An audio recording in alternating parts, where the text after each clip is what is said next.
Entonces, ¿en qué consiste la electroconvulsión? Es una técnica utilizada en actividad de manera repetitiva, inducida eléctricamente de las neuronas del sistema nervioso central. Entonces, se utiliza para enfermedades psiquiátricas, generalmente utilizadas en lo que es la depresión, algunos trastornos maníacos o síntomas psiquiátricos como los de la psicosis o de la catatonía.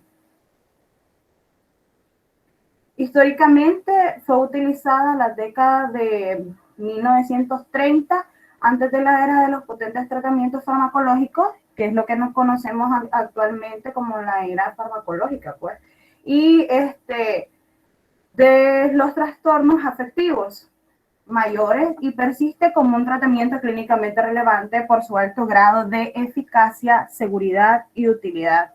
Con respecto a la seguridad, perdón, debemos de saber que hay criterios también para poderlos utilizar porque no todos los pacientes son elegibles o electibles para esta terapia.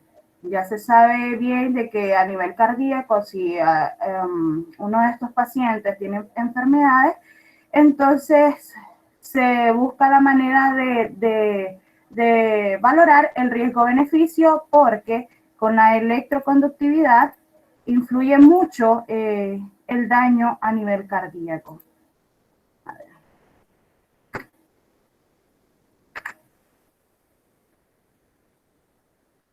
Entonces, a pesar de las enormes dificultades prácticas involucradas, se han hecho diferentes esfuerzos recientes para definir la eficacia clínica e indicaciones diagnósticas, lo que ha dado lugar a diferentes ensayos controlados y publicaciones desde 1968, es decir, 38 años después de que se inició la utilización de esta técnica. Entonces, se ha demostrado claramente que los efectos son superiores a los otros tratamientos simulados. En este caso, lo afirmaron Lehrer y Bellmaker en 1986. Las investigaciones de la American Psychiatric Association en los años 1970 ha demostrado que aunque solo del 3 al 5% de los pacientes psiquiátricos hospitalizados en los Estados Unidos reciben terapia electroconvulsiva, el 72% de un amplio grupo de psiquiatras cree que hay un gran número de pacientes para los cuales la terapia electroconvulsiva es la forma de tratamiento más seguro, menos cara y más efectiva, siendo afirmado esto en 1978. Solo el 7% de los psiquiatras que han sido entrevistados manifiestan que este uso de la terapia electroconvulsiva estaba obsoleto. Y esto es en la actualidad. Dentro del mecanismo de acción, que es lo que debemos de enfocarnos, tenemos de que igual que sucede en otros tratamientos somáticos dentro de la psiquiatría, los mecanismos de acción de la terapia electroconvulsiva son complejos y no son bastante conocidos. Sin embargo, la terapia electroconvulsiva afecta a muchos de los transmisores y receptores implicados en la depresión y su tratamiento. En algunos estudios sobre humanos y animales se ha observado que esta terapia afecta a transmisores cerebrales como la serotonina, los gamma aminobutíricos alfa, los opiáceos endógenos y a sus receptores, así como las catecolaminas, que son las adrenalina y la noradrenalina, incluyendo también otros neurotransmisores como lo son la dopamina y sus receptores específicos a nivel muscular. También afecta a una gran variedad de neurotransmisores, neuropéptidos y neuroendocrinos. Entonces, dentro de este contexto, se sabe de que se está avanzando enormemente en el estudio de hipótesis neurofisiológicas, que van desde lo que son los efectos de la terapia electroconvulsiva, en este caso es el K9, que se conoce como el encendido. Si a ustedes les preguntan qué es el K9, es el fenómeno de encendido. ¿Por qué? Porque lo que pasa es que a nivel neuronal se da una sobreexcitación y eso hace de que los movimientos repetitivos de las extremidades que son conocidas como convulsiones, o es decir, la parte más, que es el antagonista, pero que sí es una de las manifestaciones, que es la manifestación rígida posterior al tratamiento. Y esto se debe a sus efectos en el flujo sanguíneo cerebral regional. Hay diferentes indicaciones para esta terapia electroconvulsiva. La primera es la diagnóstica, las siguientes son las indicaciones clínicas primarias para esta terapia y las indicaciones clínicas secundarias que específicamente son para las recidivas. Entonces, para las indicaciones diagnósticas tenemos de que si nosotros estamos ante un paciente con depresión mayor, con manía, esquizofrenia y otras psicosis funcionales, en este caso las exacerbaciones de la esquizofrenia, los trastornos esquizofreniformes y esquizoafectivos. Entonces podemos pensar de que si hay un periodo de tiempo mayor de 5 años, hay que tener siempre en cuenta el tiempo de manifestaciones clínicas con tratamiento farmacológico sin datos de mejoría. Entonces, ya sabemos de que ante las indicaciones diagnósticas hay que tener en cuenta el diagnóstico específico, el tiempo específico en el que nosotros vamos a observar de que se le está dando tratamiento a los pacientes sin mejoría clínica y así poder dar esta terapia electroconvulsiva. No es que al primo diagnóstico lo vamos a enviar a estas terapias. La segunda, son las indicaciones clínicas primarias para el uso de la terapia electroconvulsiva. Son algunas excepciones en el caso anterior. Entonces, en este caso, cuando hay una necesidad específica de una respuesta rápida, definitiva, ya sea en el terreno médico o psiquiátrico. Cuando los riesgos de otros tratamientos pesan más que los riesgos de la terapia electroconvulsiva. Y el tercero es cuando existe una historia de respuesta pobre a los fármacos y buena terapia electroconvulsiva en episodios previos de la enfermedad o porque el paciente lo ha decidido de esa manera. Porque ante todo siempre está el consentimiento informado del paciente. Y las indicaciones clínicas secundarias para el uso de esta terapia electroconvulsiva son las tres siguientes. Cuando ha habido un tratamiento fallido, teniendo en cuenta aspectos tales como el agente de elección, dosis y duración de la prueba. 2. Cuando hay un efecto adverso inevitable que son considerados menos probables y o graves con terapia electroconvulsiva. Y el tercero, cuando hay un deterioro de la condición del paciente que requiere una respuesta rápida y definitiva. Esto debe ser definido siempre por el médico o el psiquiatra. Hay otras indicaciones que no se ajustan a estas tres primeras indicaciones y en este caso, quien lo implementó fue el psiquiatra Judowski. Entonces, las siguientes situaciones la podemos encontrar en alguno de nuestros pacientes y, bueno, la primera son pacientes con trastornos afectivos graves que no responden al tratamiento psicofarmacológico adecuado. La segunda, pacientes con depresión delirante. La tercera, pacientes especialmente ancianos que no pueden tolerar los efectos secundarios cardiovasculares, genitourinarios o sobre el sistema nervioso central de los agentes antidepresivos o antipsicóticos. El cuarto, entonces aquí entra el riesgo-beneficio. Si bien sabemos de que por la electroconductividad cardíaca hay un mayor riesgo de isquemia en estos pacientes, si nosotros podemos recordar dentro de los agentes antidepresivos y antipsicóticos, también están las contraindicaciones cardíacas, pero sabemos por evidencia clínica de que son más perjudiciales los antidepresivos o antipsicóticos dentro de estos pacientes cardiópatas que lo que es la terapia electroconvulsiva. Entonces, para que lo tengan bastante marcadito, porque les puede salir en el examen, ¿cuál es la indicación única de los pacientes cardiópatas en las cuales elegimos darle terapia electroconvulsiva? Entonces ustedes pueden poner ahí, que es la respuesta correcta, solamente en el caso de que el paciente eh, esté necesitando tratamiento antidepresivo o antipsicótico que le puede producir posteriormente isquemia. Es la única manera. Otra indicación para la terapia electroconvulsiva, pacientes cuyos síntomas agudos son tan graves, en este caso de que haya excitación maníaca, conducta suicida activa, el retraso psicomotor o catatonía, que se requiere una respuesta rápida e importante.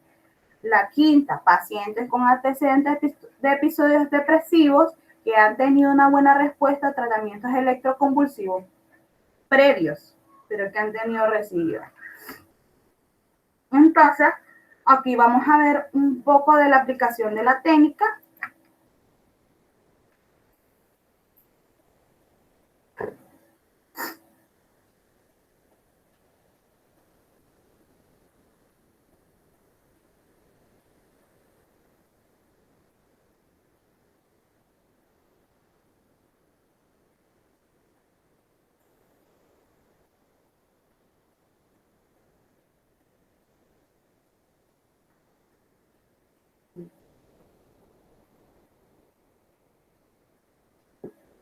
Está presentando, pero porque no se ve todavía el video.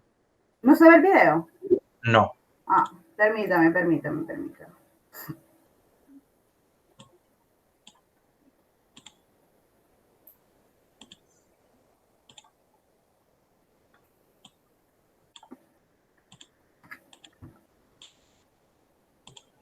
Voy a presentar toda la pantalla.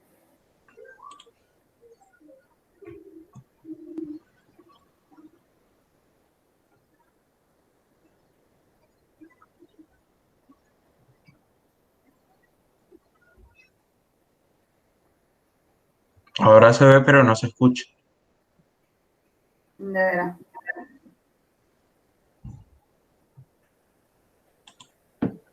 Voy a subir al máximo. Ah, pero aún no se escucha. Aún no se escucha.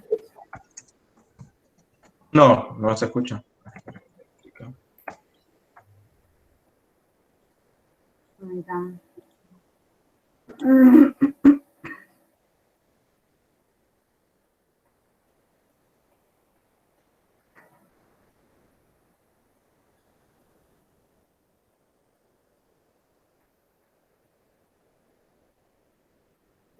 Porque está al máximo.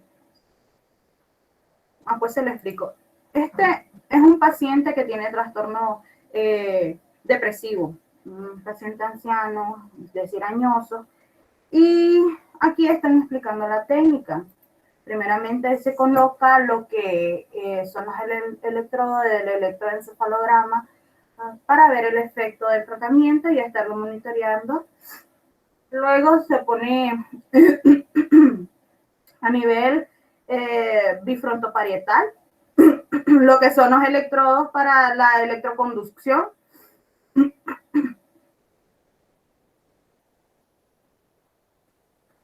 Ahí está. Y ahí ya se está emitiendo lo que son las electroconvulsiones por conductividad eléctrica.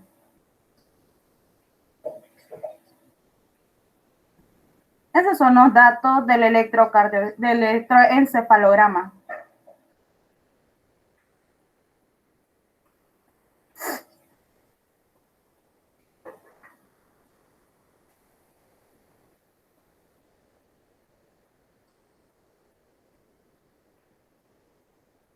Uh-huh.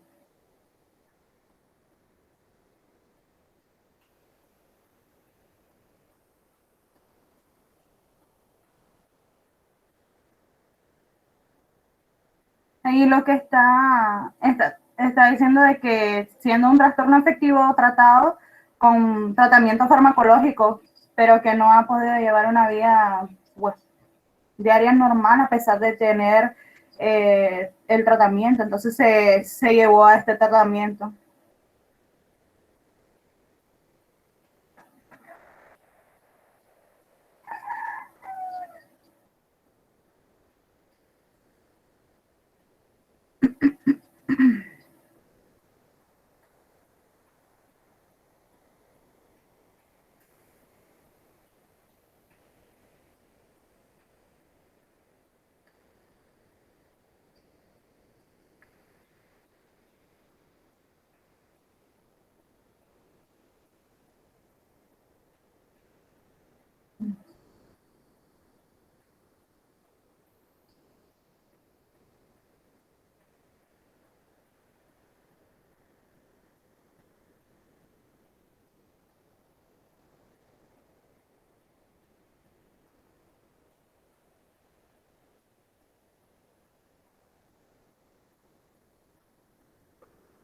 O sea, ese es anestesista. Es lo primero que se hace. Se hace una relajación muscular y luego se aplica la técnica.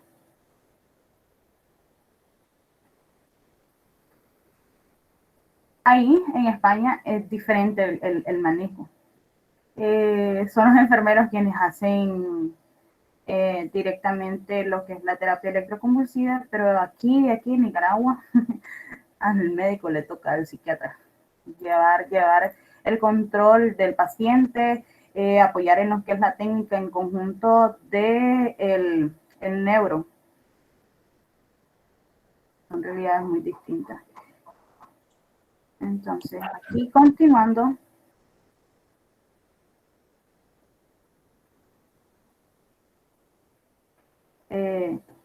seguimos con lo que son las contraindicaciones. En este caso, son pacientes con lesiones cerebrales ocupantes de espacio clínicamente significativas o con aumento de la presión intracraneal por el riesgo de herniación tentorial. Aquí podemos hablar de tumores, de personas que tengan aneurisma cerebral o de personas que recientemente hayan estado con hemorragia cerebral y que haya aumentado un poco lo que es la presión intracraneal. Que en el tercer punto lo dice, ¿verdad? Que presentan un mayor riesgo como hemorragias o aneurismas vasculares inestables. Pacientes también con problemas cardiovasculares importantes como infarto agudo al miocardio, isquemia cardíaca grave, hipertensión. Es lo que les decía anteriormente. Aunque se ha sugerido que el tratamiento con INAO debe ser retirado por lo menos 2 semanas antes del inicio de la terapia electroconvulsiva para evitar aumentos peligrosos de la presión sanguínea durante el tratamiento. En este caso, si el paciente, al menos aquí en nuestro paísito, si el paciente está tomando IMAO, pues se retira y se continúa con la terapia. Pero hay países que dicen de que si el paciente toma IMAO, que mejor continúe con su tratamiento o que simplemente se sustituya por la terapia electroconvulsiva y que continúe simplemente con ella y que se quita totalmente los IMAO. Entonces, previo al procedimiento, siempre está la valoración por medicina interna, que es la valoración de riesgo, la valoración anestesiológica, en caso de que sí, si el paciente puede presentar alguna alteración posterior a la aplicación de los opiáceos, valoración de la neurocirugía, siempre, el consentimiento informado. Esto siempre se da en los encuentros con los pacientes y las familias para que se dé el intercambio de ideas, que den a conocer cuáles son los sentimientos que ellos tienen, si están totalmente seguros de la terapia que van a tomar, o que pidan aclaraciones sobre la terapia, porque hay un temor siempre en ellos al tomarla. Entonces, nosotros nunca podemos hacer un procedimiento con los pacientes sin darle todo lo necesario, todo el conocimiento necesario para los procedimientos. Eso no solamente aplica para esta técnica, sino para cualquier técnica quirúrgica o cualquier intervención que uno vaya a hacer en el paciente. Incluso cuando uno entra en el primer contacto, uno con el paciente no debe ir de romplón y decir, bueno, mire, yo pienso que esto es así, así, así, así, así se va a hacer. No, porque esa es una actitud paternalista y dentro de la medicina no debe de existir eso y dentro del ramo de la salud hacerlo de esa manera tan déspota tampoco, porque los pacientes también necesitan mucho respeto. Es decir, es cierto que está en una situación vulnerable porque su entorno, en este caso los pacientes psiquiátricos, son unos pacientes muy vulnerables porque su entorno los percibe de una manera diferente y ellos perciben su entorno de una manera diferente a lo que nosotros lo vemos, pero no debemos de ir de esa manera, debemos de hablar siempre con ellos, aunque ellos, nosotros percibamos de que perciben el mundo de manera diferente, nosotros debemos de empatizar con ellos, saber ponernos en sus zapatos y explicarles correctamente las cosas, ponernos un poco a su nivel para poder valorarlo correctamente y bueno, y que el paciente tenga la confianza, toda la confianza de decirnos qué es lo que realmente sienten, porque si nosotros venimos de manera despota y le decimos, bueno, mire, sí, ya lo escuché, pero en realidad no lo escuché, no, oír no es lo mismo que escuchar. Hay que tener esa empatía siempre con el paciente, porque no es la manera de tratar al paciente así. Y sí se mira muchísimo, y es algo de lo que los médicos poco a poco debemos de ir luchando, pero sí se mira mucho dentro del ramo médico, pero poco a poco eso debe de ir mejorando y que más con ustedes que son aquellos que van en proceso. Entonces, el curso del tratamiento se da siempre en días alternados durante 2 a 3 semanas. ¿Qué es eso de días alternados? Bueno, si yo lo recibí lunes, vuelvo el miércoles, después el viernes y así. Vuelvo el domingo y ya luego vuelve de nuevo el ciclo y ya no regreso el lunes, vuelvo el martes y así, días de por medio. Este tratamiento generalmente, como dice aquí, durante 2 o 3 semanas, si la clínica no mejora, podemos extenderlo hasta las 8 semanas. Esta es el tiempo de orientación minutos. Esto depende de cuántas terapias ha tenido el paciente. Generalmente se utiliza la dosis baja unilateral a manera diagnóstica. Primero, se toma el rango de tiempo de alrededor de 11 minutos. Ese es el promedio.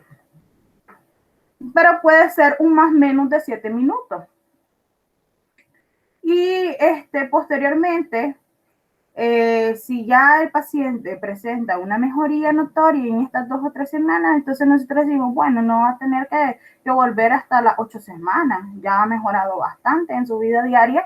Entonces, vamos a darle un chancecito. Y nosotros le decimos, bueno, vuelva en al menos un mes para ver cómo sigue después de la última terapia, ¿verdad?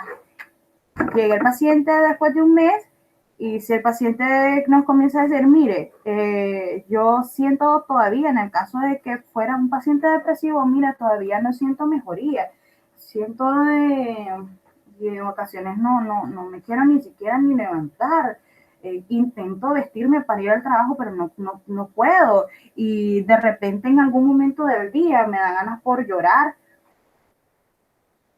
Si fue por un evento traumático, tengo ideas repetitivas, no te lo voy a decir así. Nosotros lo conocemos así. Entonces el paciente te puede decir, no sé, de repente recuerdo cómo fue que murió tal familiar y me siento impotente, como que yo quisiera, no sé, volver a ese tiempo y saber qué podría haber hecho.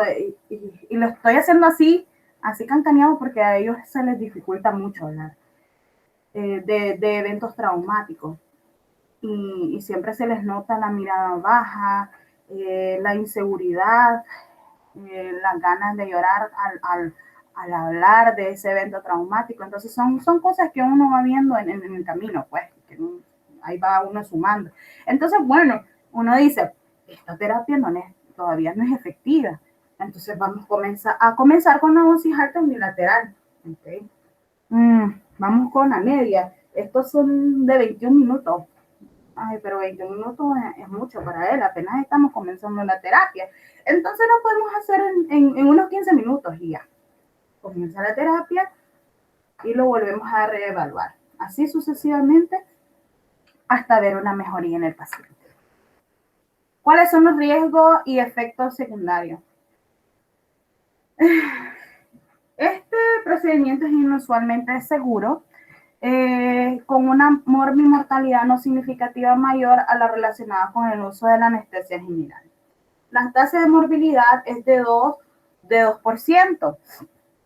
Las quejas más frecuentes son las de trastornos de memoria, los dolores de cabeza frecuentes, los dolores musculares, mientras que los riesgos más significativos asociados a la terapia electroconvulsiva son los cardiovasculares y los intracerebrales. Por eso es que hay que hacer una buena evaluación del paciente para ver cuáles son los riesgos antes de comenzar esta terapia.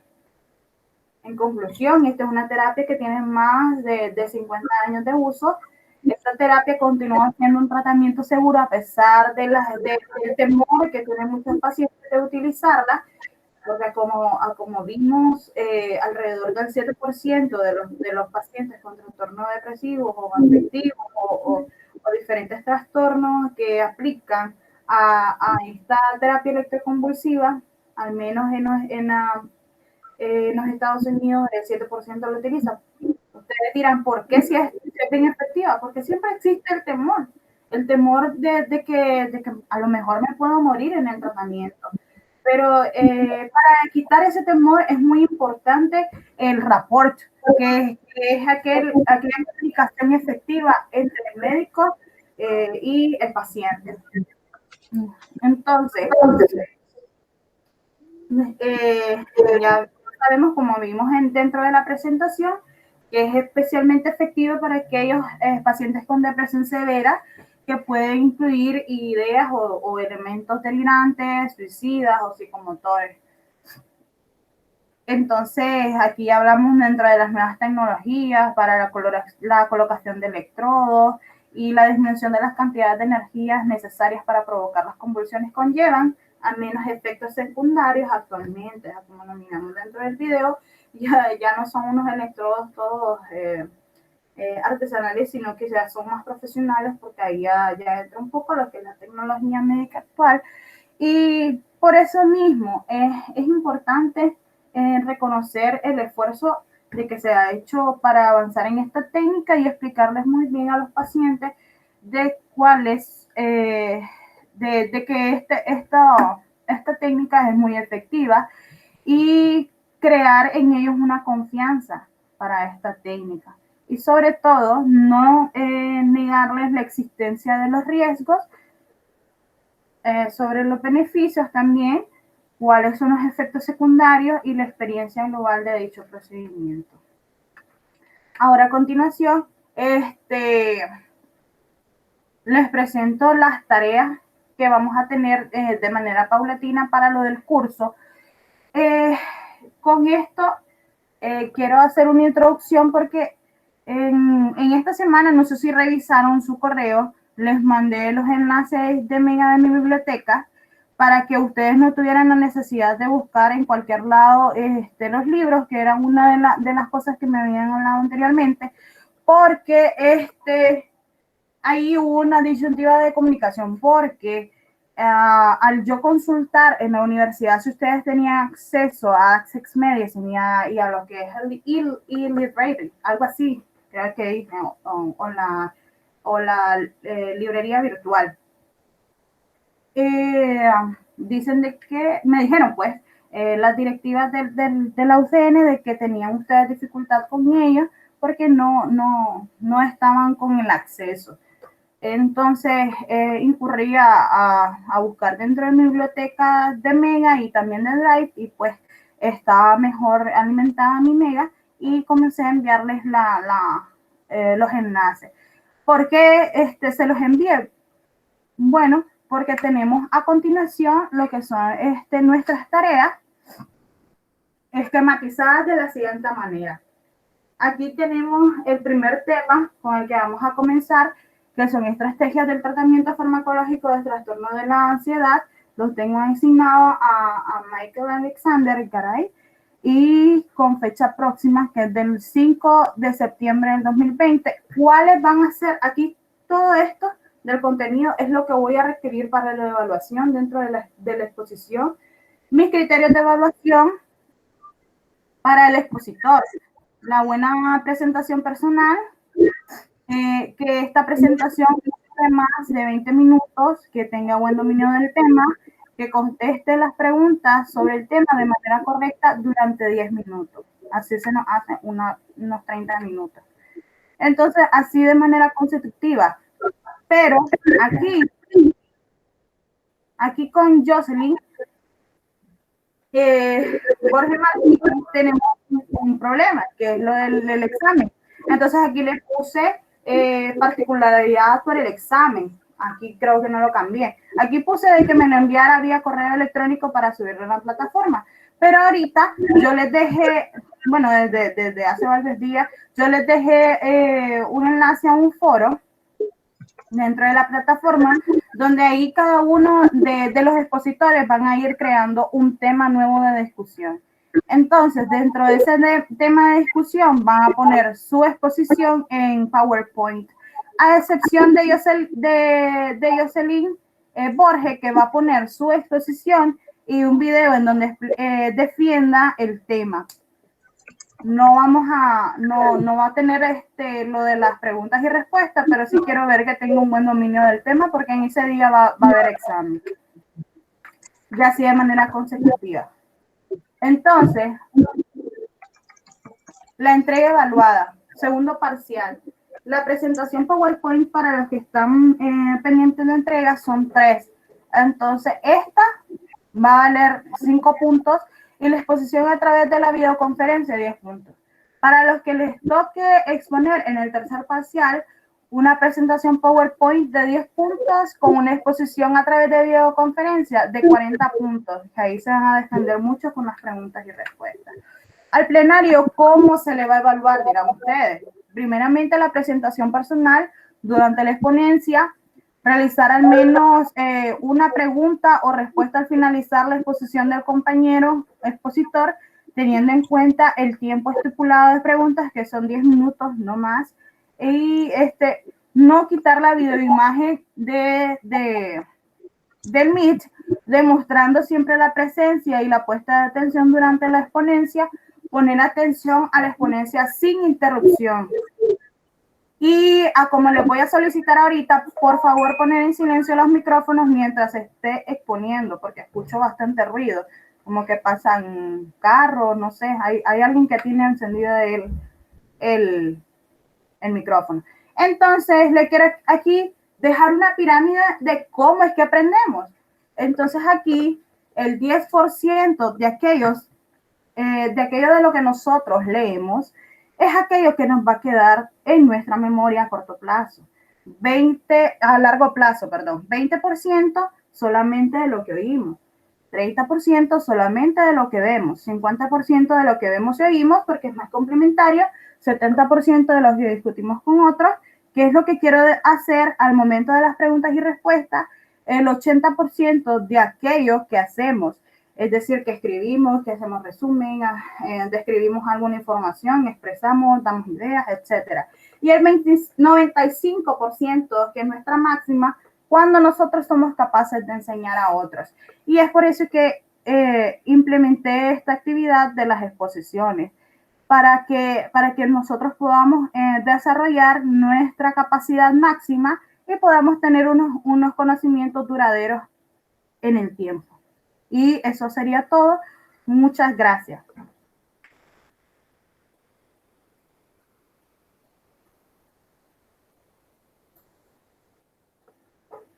A ver.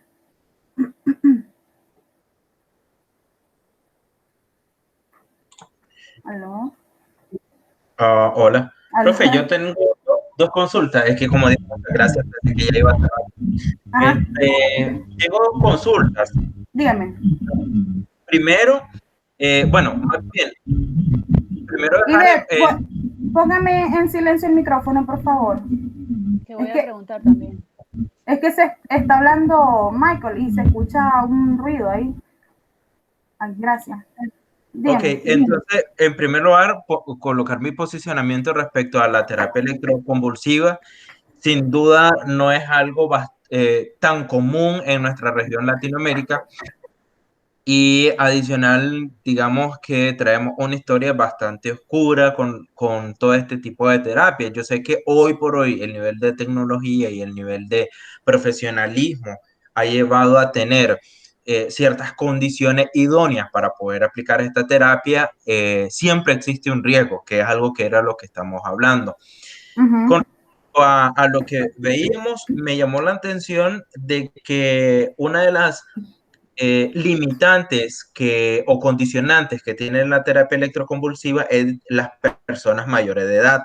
Sin embargo, dentro de las indicaciones que usted nos mencionaba para las personas que no pueden soportar el tratamiento de antidepresivos o antipsicóticos, menciona que los pacientes que tienen algún problema cardiovascular y que por ese tema no pueden soportar los antidepresivos o antipsicóticos son opción para la electroconvulsión.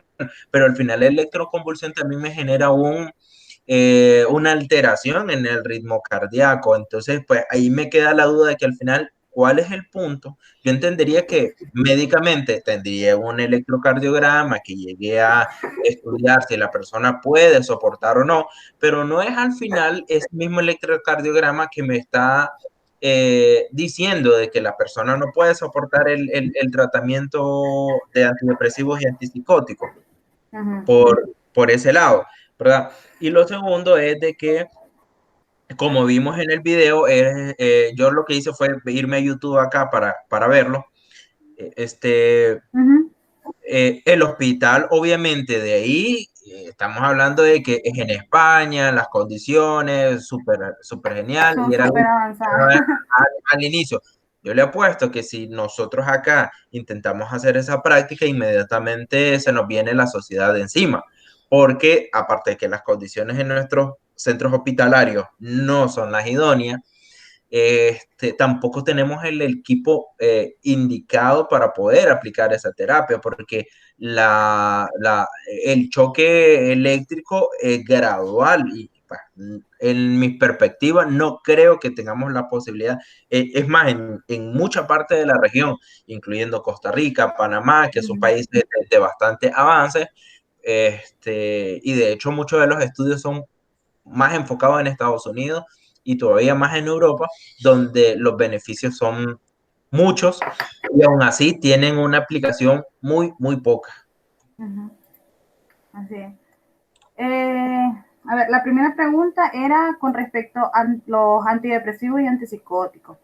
Entonces aquí dice, pacientes, especialmente ancianos, que no pueden tolerar los efectos secundarios cardiovasculares, genitourinarios o sobre el sistema nervioso central de los agentes antidepresivos o antipsicóticos. Pero siempre hay un pero. Si usted, bueno, si el médico internista al momento de estar evaluando el riesgo antes de lo que es el procedimiento, observa que hay una depresión del segmento ST, que hay una Q aguda y entonces, dice uno, este paciente se nos puede chocar ahí, le puede dar un paro porque ya está con una isquemia preexistente. Entonces uno dice, entonces ¿cuál de los tres tratamientos agarro? ¿El antidepresivo, el antipsicótico o la terapia electroconvulsiva? Entonces, pues entre los tres está siempre el riesgo-beneficio. Pero si usted me pregunta cuál de los tres podría elegir, podría ser la terapia electroconvulsiva, pero con menos voltaje, podemos decirlo así, o con menos estimulación de Hertz. Entonces, lo que podemos hacer durante ese procedimiento es ver, bueno, ¿qué me dice el anestesiólogo? En este caso yo estoy mirando un riesgo, no puedo mandarlo a la terapia. Puede ser de que a lo mejor con menos incidencia puede poner el médico internista, poner un tratamiento con un solo, ¿cómo se llama? Electrodo, con estimulación de un solo electrodo y que sea con menos estimulación eléctrica. Eso puede ser dentro de sus indicaciones, pero viene luego lo que es el anestesista y dice, no, a esta paciente mejor ni lo paso, dice, porque los anestesistas son un poco más más ahí cuidadosos con esos pacientes. Entonces, si no se queda con lo que es la electroconvulsión, se me puede quedar con anestesia, porque la anestesia también tiene sus efectos secundarios y puede producir inmediatamente isquemia, porque se me puede quedar parado ahí el paciente, me puede hacer un paro, entonces, uy, no, mejor no. ¿Y qué es lo que se hace en ese paciente? Bueno, ni modo. Seguir con el tratamiento antidepresivo, antipsicótico en menos dosis recomendada, que puede hacerse según una valoración también de la creatinina, porque ya son pacientes añosos. Y bueno, si el efecto que se espera no es el adecuado, pues explicarle al paciente, pero mire, si yo le doy dosis máxima de antidepresivos o antipsicóticos en este momento, usted sabe que está en un riesgo inminente de que me pueda hacer un paro cardiorrespiratorio secundario a un infarto agudo de miocardio. Entonces, usted debe de tener sumo cuidado con la toma de antidepresivos o la toma de antipsicóticos. Entonces, más que todo ahí sería una recomendación en el caso que usted me puso. Bueno, ya yendo con la realidad, usted dice, aquí en Nicaragua está muy difícil lo de la terapia electroconvulsiva, porque la situación de aquí es muy difícil. Entonces, sí hay, me dio la tarea de investigar y sí hay terapia. Que no hay a lo mejor en los hospitales públicos, sí es cierto, es una realidad de nuestra Nicaragua que está disponible, suena feo, pero sí está disponible para aquellos que tienen la capacidad de pagarlo. Estaba hablando hace poco con un psiquiatra del Vivian Pela y, y también está con el doctor Bolaños, que es un neurocirujano del hospital militar, pero bueno, él hace turnos también en lo que es el hospital Vivian Pelas. Y sí, si los psiquiatras o alguien que esté bien inmerso en la materia lo indica, obviamente no lo va a enviar a un hospital público. Lo va a enviar a un hospital que tenga la capacidad tanto local, media, muy higiénica, y también un lugar en el que exista la posibilidad de hacérselo de manera adecuada y que estén bien preparados el personal de salud, porque no es algo de que yo voy a hacer, yo pienso de que lo voy a hacer porque está aquí indicado y lo puedo hacer de tal manera. No, porque el médico que lo va a indicar, que en este caso es el psiquiatra, tiene que poner ahí a cuánto le va a poner la estimulación eléctrica, 1, 2, cuánto tiempo va a pasar el paciente recibiendo esa estimulación eléctrica de manera continua.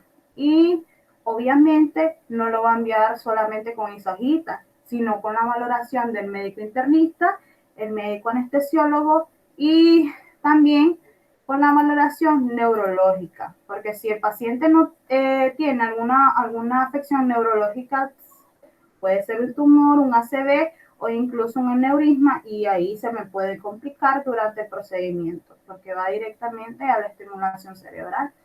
Entonces, hay que tener mucho cuidado. No es que simplemente pienso de que este paciente tiene indicación, no voy a mandar y bueno, el que lo va a hacer, que lo haga y ya no.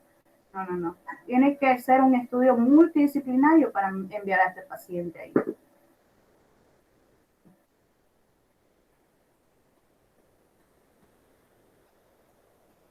¿Aló? Listo, queda claro. Creo que Betty iba a hacerle unas consultas. Ajá.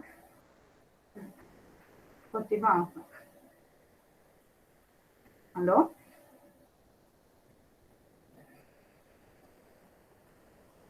¿No hay más preguntas?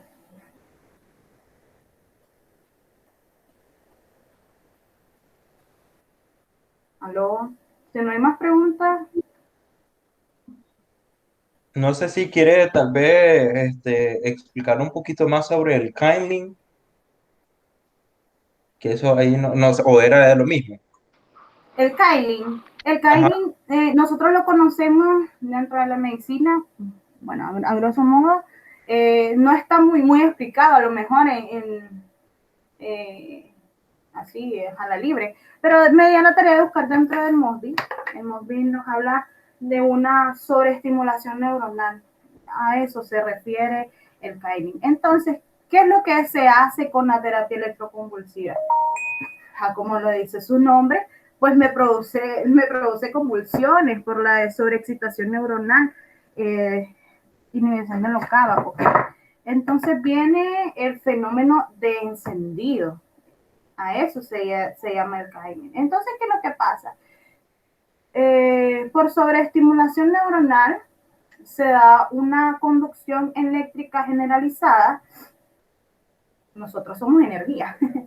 Entonces, lo que pasa es que se pueden dar los dos fenómenos que están bien descritos dentro de la literatura de las crisis convulsivas. Puede darse un fenómeno de rigidez muscular o puede darse el fenómeno de movimientos tónicos clónicos.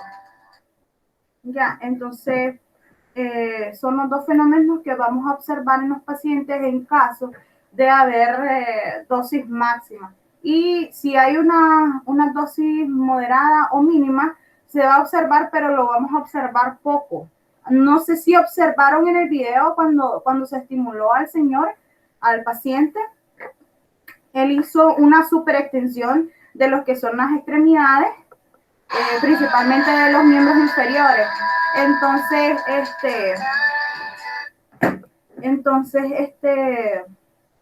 a eso se llama fenómeno de Kynight. No sé si quedó bien respuesta. Sí, prácticamente lo que genera la sobreestimulación neuronal. Así es.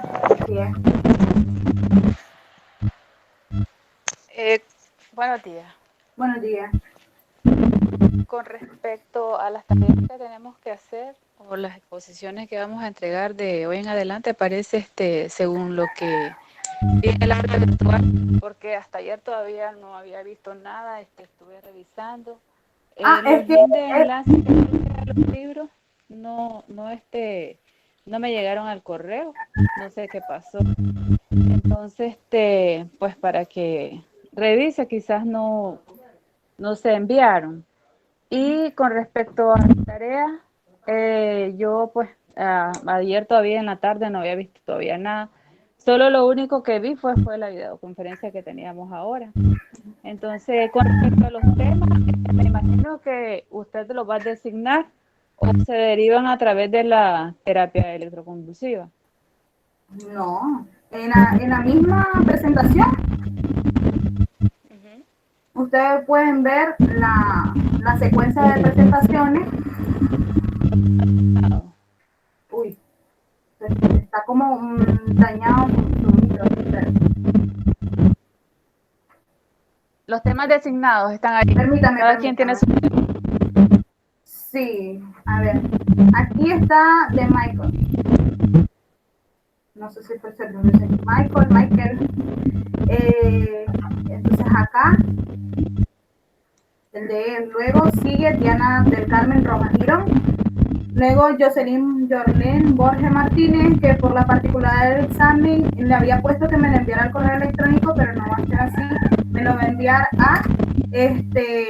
a través de lo que es, se ve raro, de lo que es la plataforma, porque ahí les estoy pidiendo de que cada uno de los expositores en lo que es exposición y segundo parcial vayan poniendo un tema específico, que es el tema que se les asignó, para que luego de ese tema puedan adjuntar lo que es la presentación. Y en el caso de Jocelyn, además de la presentación, me va a adjuntar un video en donde esté poniendo el tema. Luego, de manera consecutiva, sigue María Teresa, Ivette, que y de último 30, para luego, para que luego se les evalúe. Ahí están las fechas designadas, el contenido y los criterios de evaluación tanto al público como para el expositor. Está bien, solamente era eso. Buenos días. Una consulta, profe. Ajá, dígame. Hola. Estoy como entrecortada. Ajá, dígame. Ahorita pude visualizar que en mi tema voy con María Teresa. ¿Eso lo trabajaríamos juntas Así es, así es. o cada quien su tema No, individual? no. Ese trabajo es en dúo. ¿Cómo? ¿Juntas? Es ¿Lo el vamos a único entregar trabajo en entonces? dúo porque aquí, como lo ves, dice estrategias de tratamiento farmacológico en esquizofrenia y otros trastornos psicóticos. Es el tema más larguito, entonces por eso decidí mejor ponerlos en dúo para que no se les recargara mucho. ¿Aló? Ok, está bien solamente. Sí, sí. Gracias. Profe, estoy revisando. ¿Aló? Hola. Ok. Aló. En mi caso, que mi tema corresponde ¿Aló? en fecha de examen, ya usted lo ha indicado, voy a adjuntar el PowerPoint Uh-huh. y lo que es el video. Exacto, profe. Y el Entonces, video dentro en del este foro. caso sería una incógnita, porque lo del foro ya está, pero se va a ir adjuntando los documentos según la fecha correspondiente que corresponda a cada tema. Ok, muchas gracias. Así es. Exacto. Porque yo le puse ahí segundo parcial, hasta ahí hago el corte con ustedes, porque son una nota de 15 puntos y ya después Perfecto. En comienzo el con un caso del tercer link parcial. que envió por correo, Voy a hacer otro no me ha corte. llegado. Entonces, para también aclarar eso, sí. Tampoco. Y yo lo busqué No, por acá, no sé si sí, son los correos correctos los que mandaron a la exacto. Una universidad. sugerencia, no sé si lo podríamos escribir en nuestros correos por el grupo de WhatsApp, se podrá, Sí, para verificar y así los pueda enviar. Porque no sé si serán los exactos que están o cambiamos. Por ejemplo, en mi caso no sé. Entonces yo se lo voy a enviar por el grupo de WhatsApp. Solamente, muchas gracias. ajá. Mándenme lo mejor por el WhatsApp para confirmar cuáles fueron los que se enviaron. Me llegaron notificaciones de tres creo.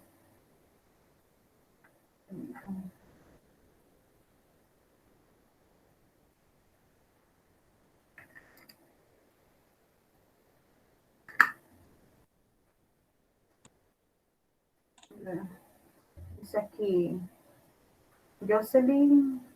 ¿Este es el correcto, Jocelyn? No, yo tengo otro, entonces por eso le decía, se lo voy a enviar Con mejor al razón. WhatsApp. Sí. Michael, ¿este es el tuyo? Sí, yo lo logré María, visualizar. María Teresa. No, profe, ese no es el mío. Pues ustedes envíenmelo, por favor. Solo los que no son iguales me los envían para no equivocarme. Nazaret, Krishna. No, profe, yo cambié. Pues envíenmelo, son tres. Diana, No, igual, le enviaré el mío, ese no es, profe. Génesis. Génesis. Sí, es mi correo, pero no me ha llegado. Voy a revisar más tarde. Ok. Ivette. Sí, es mi correo. Sí, es mi correo de trabajo, pero le voy a enviar mi personal porque Voy a mi trabajo revisar, a veces se retrasa. mucha información, entonces voy a mandar mi personal.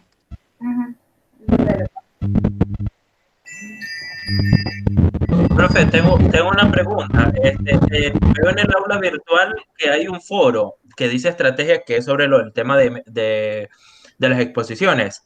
Ahí es donde van a Dice, dejar, ajá, ahí es donde van a dejar las exposiciones. ok, lo único que dice la fecha límite para publicar en este foro es hoy. Solo para estar claro cómo vamos a trabajar, porque luego no nos deja subir los temas. Convulsiones.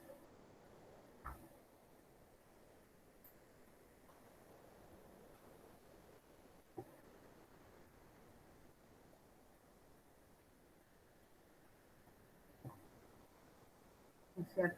Permítame a resolver. Cuando terminemos la clase voy a resolver esto. Entonces, eso sería todo.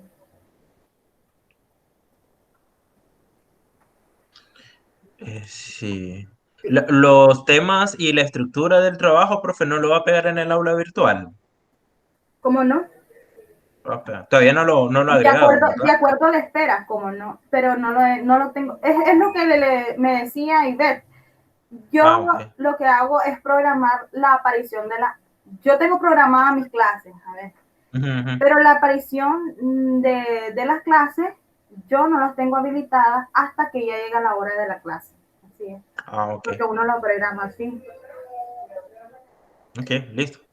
Sí, entonces, pero de que sí está lo suyo, sí, ya está. Porque yo Una Sí. siempre consulta, planeo, profe. aquí lo El tienen, día de, no mostrado de estudiante, pero sí siempre lo dejo antes. Díganme. el día de las exposiciones, bueno, en mi caso, una solicitud, y le podría enviar yo mi PowerPoint y usted lo presenta para así exponerlo bien, porque en mi caso no puedo. De hecho, para prevenir esos problemas es que les estoy solicitando que me lo dejen ahí en el foro antes de la exposición. Pero si acaso tuvieran ese problema, entonces no les miro ningún problema de que yo les presente aquí. Ok, perfecto. Ujú. Solo que me recuerden, sí. El día de la exposición que me recuerden, mira, profe, yo no tengo compu, por favor, preséntenme. Ya, esto. Dele, pues. Entonces con eso culminamos, porque hoy digamos sobre. Muchas gracias.